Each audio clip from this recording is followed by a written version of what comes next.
hadirkan Bapak Kepala BNN Republik Indonesia, Komjen Pol Dr. Petrus Russo, yang kami hormati Pak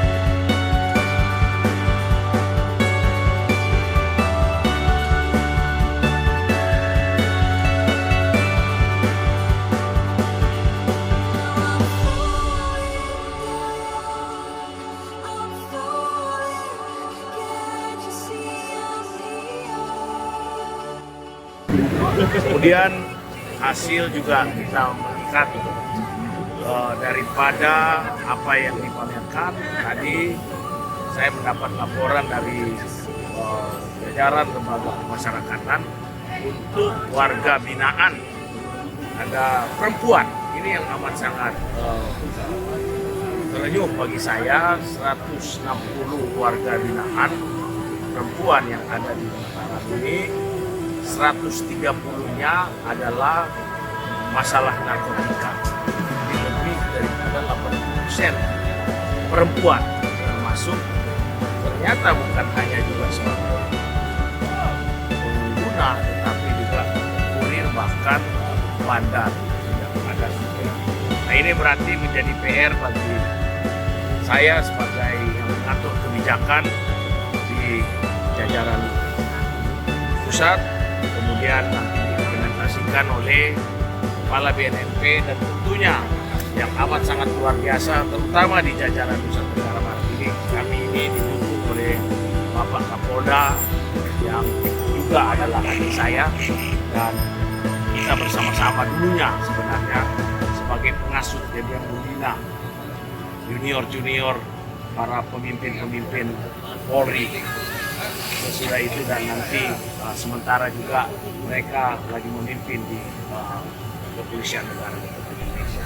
Saya amat sangat appreciate kepada pemerintah daerah Nusa Tenggara Barat. Ya. Tadi juga saya memberikan penghargaan kepada para bupati dan wali kota yang mendukung program. Yang paling penting saya selalu katakan kepada anggota saya, yang paling penting bukan bagaimana kita menangkap, kemudian kita memusnahkan, kita memenjarakan orang, tapi bagaimana kita bisa mencegah dan bagaimana kita bisa merehabilitasi. Tentunya ini harus dilaksanakan secara paralel kedua-duanya, karena masukan dari narkotika yang amat sangat banyak yang sekarang membanjiri Indonesia, yang berasal dari Golden Triangle, dan ini kita lakukan juga operasi bersama interstakeholders, apakah itu operasi interdiksi maupun operasi antar negara yang kita lakukan. Namun saya melihat apa yang dilakukan oleh Bapak Kapolda, Kepala BNNP.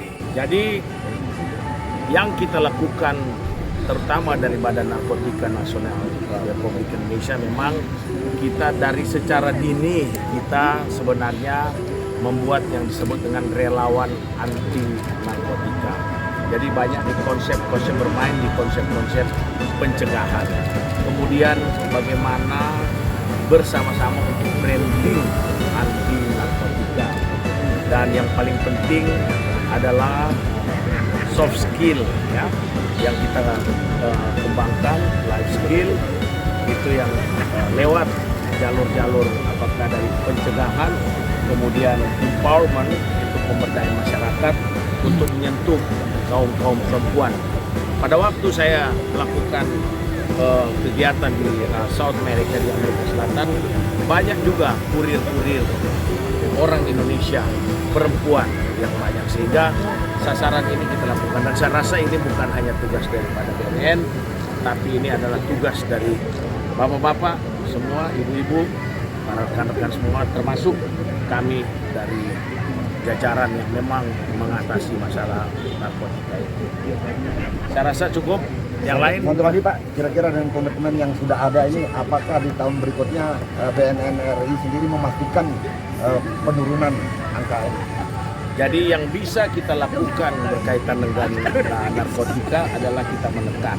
Kita tidak bisa memastikan, karena walaupun kita lihat pada waktu COVID itu yang harusnya prevalensi itu turun selama 2 tahun, tetapi dia naik ke 0,15%.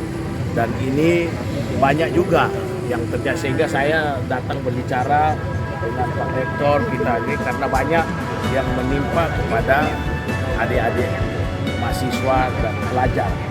Tapi bukan berarti keseluruhan, sangat kecil persentasenya, hanya 1% sekian. Tapi ini perlu kita gerakin bersama-sama dengan tokoh-tokoh dan pendidikan untuk kita meminimalisir, kita menekan, contain masalah peredaran gelap narkotika, dan terutama untuk menyelamatkan generasi muda Indonesia yang nantinya mereka akan menjadi pengganti kami ini.